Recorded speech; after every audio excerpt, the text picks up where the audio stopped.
Hey guys, Yang Wong here. So, I got a video for you today, and it's a pretty cool one, I think. So, this is the new drift car project I told you I was going to be working on at the end of the Yang Wong channel. So, yeah, that used to be my old channel before I co-opted with Speed over there. So, I don't know, this is going to be pretty sweet. And the point of this whole drift car body build is to go over a bunch of cool upgrades and stuff you can do to your body for your drift car or any RC car that you have, just to make it really awesome. So things you can expect in the future are a sticker job, how to put like some cool stickers on stuff properly so they'll last. I'll be doing a tire paint job videos, so these kind of match up a little bit better with the paint scheme I got. I don't know, a few other things like that. I'm going to be going over how I made this roll cage, this custom roll cage. Pretty sweet. I'm going to be doing a thing about the lights that I have in here, all custom. And yeah, so in this video I am going to basically just go over what is on this RC body, and then later videos will show the rest of it. So I hope you guys enjoy and leave a like if you did. Alright guys, so I thought before I'd pop the body off this thing, I'd just give you a little bit of a darker view of this when the lights are on, so you can kind of see a bit better. You can see all of my electronics on the inside, my light buckets I got, some stuff I've done to the bed of the truck, and the backlights. Alright, so now I'll make it a little bit more bright in here and we'll take the lid off. Alright, so we'll pop the body off here and move the car to the side. And there you go. So this is the internal view of the body. So I'm going to be going over all the electronics that I have in here and what each part of it does. So right here we'll start off with this. This is my switch box. Everything I have going through this body has to run through here, and I can turn off everything from this point. So switch box is probably the most important part. It has 3 different separate switches in it that control everything. Alright, the second thing I'll be going over is the power sources. So here are my 2 power sources. In this one here I have those little 1.5 volt plate batteries, and I have 9 of them in this, which I'll show you after. And in this box I have 2 9-volt batteries. The plate batteries are to power these lights, which are also found on the back here. But I'm having an issue with them right now where they are not getting enough power. They'll start off super bright, but then they'll just slowly dim and dim and dim down to nothing until you turn the switch on and back off again. Just like this. You can see this little light right here. Off and on. You can see how it brightens and gets dim. If you happen to know why that is, leave me a comment and I'll definitely appreciate that. So those are the 2 power sources, and this one, like I said, powers those lights, and this one here, the 2 9 volts, 1 9-volt battery powers this, and 1 9-volt battery powers my whole headlight and tail light setup. So my headlight and tail light setup has to run through this box, which has the HPI flashing light kit in it, which will make my lights flash if I so choose. And then 1 other 9-volt goes to this, which is a actually a blinker off of a mirror for a truck, and I just put this in here to kind of give it the underglow type theme again, and so when it's dark out you can see through the windows of the truck into the actual car on the inside, the chassis, and you can see all my electronics that I have. So I thought that was kind of a cool touch. So now next I'm going to be going over what type of batteries I used in each power source and stuff like that. So here's what was inside all those boxes. So we'll start off with this. This is the HPI flashing kit. This box basically makes it so you can have a bunch of different settings in which your lights flash.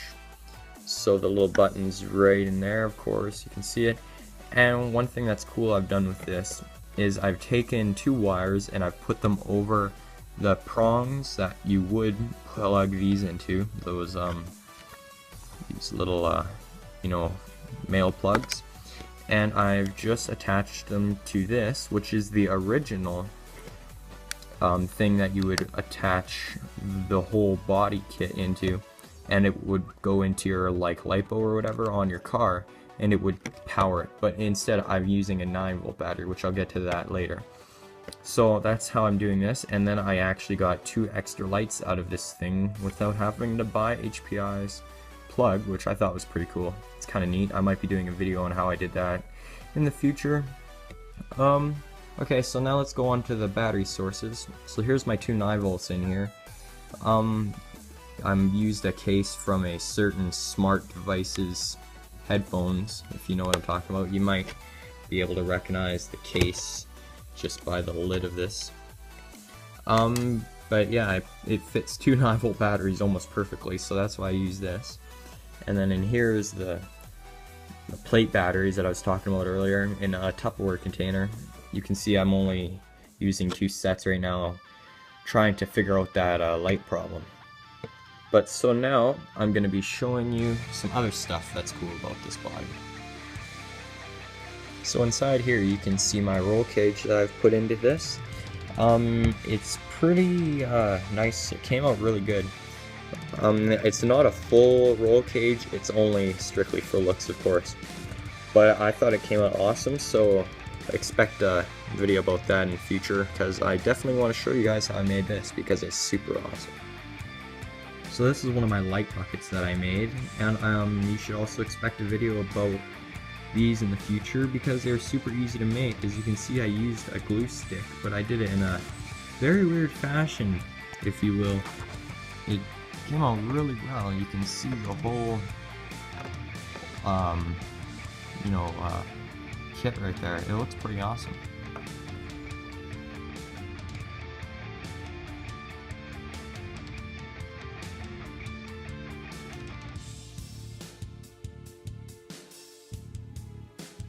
Okay, so another thing I want to talk about are these lights here on the back. So if I put my hand under the body here, turn the middle switch on, these lights will turn on. So once again, these are the problem lights, but I'll still show you this anyways. So basically I wanted to have the bed seeable at night, so when it lights up you can kind of get a gist of what the truck is supposed to look like. So I very easily could have just hot glued this string of wire lights in place, but I didn't want that ugly hot glue look of it. So I used zap straps that I put holes in the body and put the nice side of the zap straps going up and through. So all it really looks like, just let it focus in here. There it is. It just looks like a little black strip. So it doesn't look too bad. I think it looks way better than hot glue would have. But you can kind of see the only downside to this is it is kind of loose, but you know what, it looks awesome, and I'd rather, you know, have something that looks cosmetically way better than it would work as well as it, you know, as it would with hot glue. But because this body isn't for racing or anything, it's strictly for cosmetic looks, this is the best way to go. So the last thing I'm going to talk about before I end the video is the paint job. You can see I did 3 different colors of paint on this body.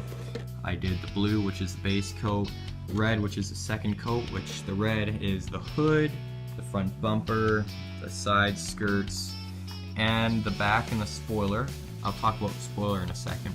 And then the last thing I did was a purple cross I did here. It goes from the front all the way to the back, and then it junctions off here and goes to the sides. So I don't know, I think it looks kind of funky. It's definitely a different looking truck. I've never seen anything like this. It almost looks like a NASCAR truck if you've ever seen those. But I wanted to talk about the spoiler. The spoiler is actually on in a different way than it was actually intended to be for my truck. You were supposed to put these screws into the back here around here, and then the spoiler was supposed to be basically 180 degrees different and backwards. That's how it was supposed to be, but I did it this way because I kind of like the look of taller spoilers on these trucks. I don't know, I just thought it was something different, but this whole body design is definitely different. But anyways, this is Yang Wong, and I'll see you in the next one.